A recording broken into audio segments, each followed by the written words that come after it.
ইচ্ছা করছে না। ছি ছি ছি, এই নোংরা বস্তিতে মানুষ থাকে? নর্দমার দুর্গন্ধে অন্নপ্রাশনের ভাত তুলে তো উঠে আসতে চাইছে।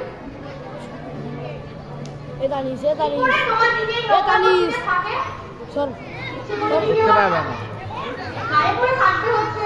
তার বাবা যখন থেকে বিয়ে দিয়েছিল তো দুর্গোৎসব কত কিছুই না হতো।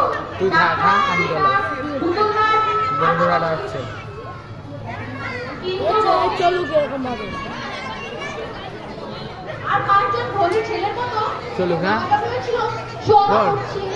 না, শেষ একটা যদি পর্ব শেষ হয় তখন এটা বন্ধ করে দিই। আমি এসে গেলে আমি করে দেবো। জমিদারের ছেলে আজ পথের ভিখিরি, তবুও তো লোকটা শিক্ষা হলো না। কাল তোমার দিদি কয়লা তোকে 5 টাকা দিয়েছিল, সেই টাকায় মদ গিলে বাড়ি ফেললো। আমার দিদির মতো শান্ত মেয়ে বলে ওর সাথে সংসার করছে। অন্য কোনো মেয়ে হলে না আমার স্বামীর মুখও দর্শন করতো না। কি করবে বলো, 4-4টে মেয়ে নিয়ে যাবেই বা কোথায়? মেয়েগুলোকে দেখলে মায়া হয়, কি সুন্দর ফুলের মতো দেখতে। দিদির ছোট মেয়েটাকে যদি আমায় দিত আমি নিয়েই নিতাম। কি বলছো বৌদি? আমার অদৃষ্টের ছেলে পেলে নেই। কত বড় বড় ডাক্তার দেখিয়েছি, কত মানত করেছি, কিন্তু নিষ্ঠুর দেবতা একটিবার মুখ খুলে চাইলো না আমার দিকে। এই যে কি দুর্বিষহ ব্যথা, তোমাকে আমি বলে বোঝাতে পারবো না ঠাকুরজি। হ্যাঁ, দাদা বলছিল ডাক্তার নাকি বলে দিয়েছে কোনোদিনই ছেলে পুলে হবে না তোমার।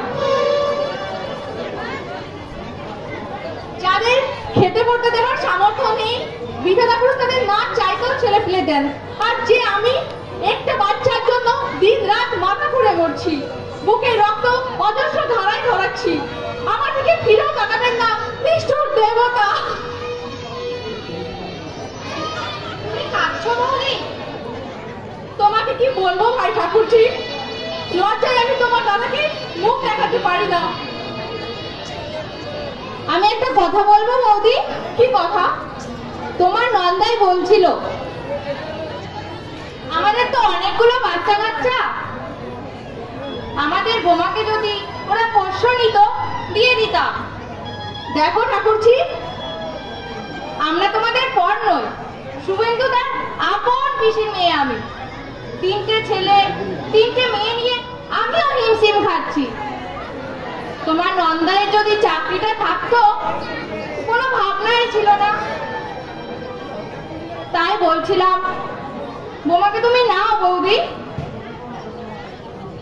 তুমি কিছু মনে করো না রুনা ঠাকুরজি, তোমার 8 বছরের ছেলে বোমা যেসব খিস্তি মারে শুনলে কান লাল হয়ে যায়।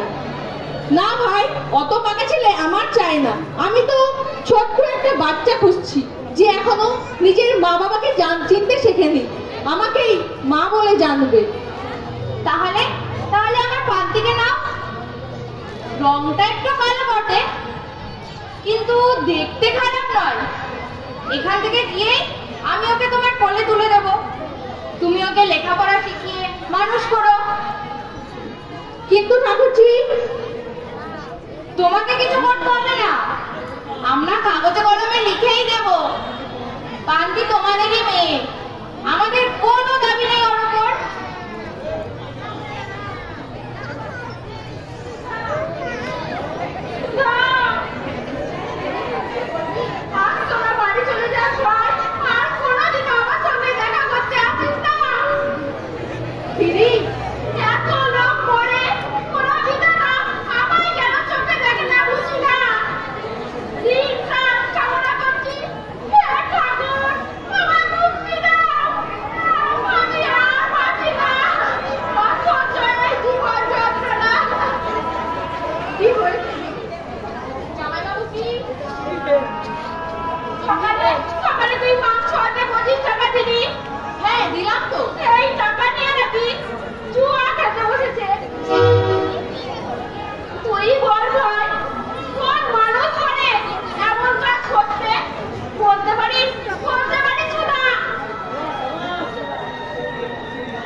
অন্য কোনো মেয়ে হলে না এই সংসারে মুখে ঝাড়টা মেরে চলে যেত।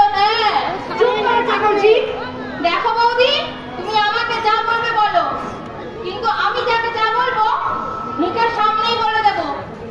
চারটে মেয়ে যার কোন হাত গেলে সে পুরুষ মদ খায়, জুয়া খেলে, লজ্জা ঘেন্নাও নেই লোকটা। অমন পুরুষের না গলায় দড়ি। ছি ঠাকুরজি, ছি। ছি কিসে বলি, ছি কিসে?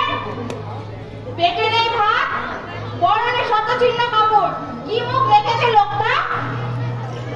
অমন স্বামী থাকার থেকে না থাকার ঢের বেশি শান্তি।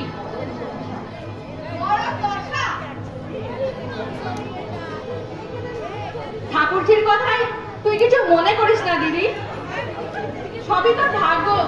নইলে এমন দুর্গতি কেন হবে বলতো?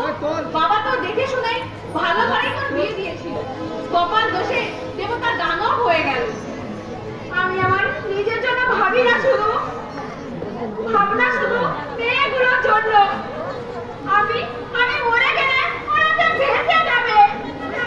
দিদি বেঁধে মাকে 150 টাকা পাই, 6টা পেট কি করে চলে 150 টাকায়? তার আমার বাজার করতে পাঠালে সেই টাকায় মদ খাই। আমাকেও বাঁচতে দেবে না, আমাকেও বাঁচতে দেবে না। তোকে একটা কথা বলবো দিদি, বল। 10 বছর হয়ে গেল বিয়ে হয়েছে, ছেলে পিলে হলো না। ডাক্তার বলেই দিয়েছে আমার সন্তান কোনোদিনই হবে না। তোদের ছোট মেয়েটাকে যদি আমায় দিতি, একটা বাচ্চা হবার প্রয়োজন ছিল, কিন্তু হবে না। তাই বলছিলাম তোদের 4টে মেয়ে, ভালো করে খেতে পড়তেও দিতে পারিস না। তাই তোর ছোট্ট বাচ্চাটাকে যদি আমায় দিতিস। আমি তো তোর পর নই দিদি, তোর আপন মায়ের পেটের বোধ। অর্থ সম্পদের অভাব নেই, শুধু অভাব আছে শুধু একটা সন্তানের। তোর বুলাকে আমায় ভিক্ষে দে দিদি, আমি তোর হাত ধরে মিনতি করছি দিদি, তোর বুলাকে আমায় ভিক্ষে দে দিদি, ভিক্ষে দে। তুই আমাকে ক্ষমা কর সুধা, বাচ্চা আমি দেব না, দিতে পারবো না দিদি। আমি ওদের খেতে পড়তে দিতে পারছি না, স্কুলে পাঠাতে পারছি না, তবুও ওরা আমার বুকেই থাকবে। 10 মাস 10 দিন কঠোর যন্ত্রণা ভোগ করে যাদের দিয়ে এলাম পৃথিবীর বুকে, কোন পারে তোকে ফিরিয়ে দেব? বলতে পারিস না? আমি তোকে অনেক টাকা দেবো দিদি, তোদের এই অভাব আর থাকবে না। টাকা দিবি? 5000 টাকা দেবো। সেই টাকা দিয়ে তুই মেয়েদের লেখাপড়া শেখাবি, জামাইবাবু যদি ব্যবসা করতে চায় আরো কিছু না হয় দেব। দয়া করে তুই রাজি হয়ে যা দিদি। আমি তো তোর বোন নই, বল, তোর আপন ছোট বোন। বল না দিদি, বল, আমার দিবি বুলাকে, বল না। না দিদি, উপোস করে বলে গেল বাচ্চা আমি বিক্রি করবো না। বুলা যখন বড় হয়ে শুনবে ওর মা ওকে বিক্রি করে দিয়েছে, ঘৃণায় মুখ ফিরিয়ে নেবে বুলা। না সুধা, না, মেয়ে আমি দেব না। আমার চোখের সামনে উপোস করে বলো, তবু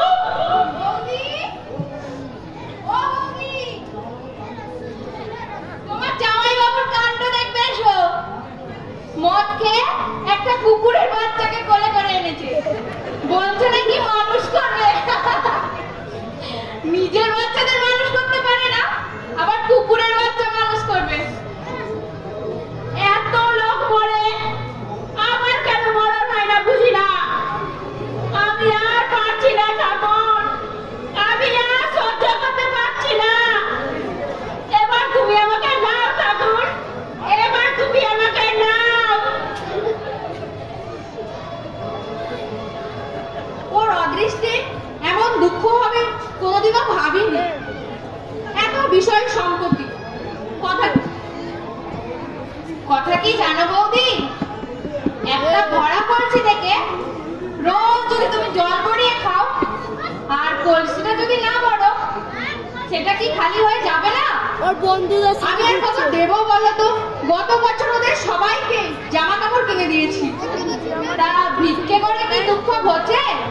তুমি না হয় 1000 টাকা দিলে ওই থাকবে সেই টাকা মেয়েগুলো দিয়ে দিতে হবে না? সেটা নেই লোকটার। আমি ওদের ছোট মেয়েটাকে চেয়েছিলাম জানো তো। তাই নাকি? কি বললে? বললে দেব না? তা তোমাকেও বলি বৌদি,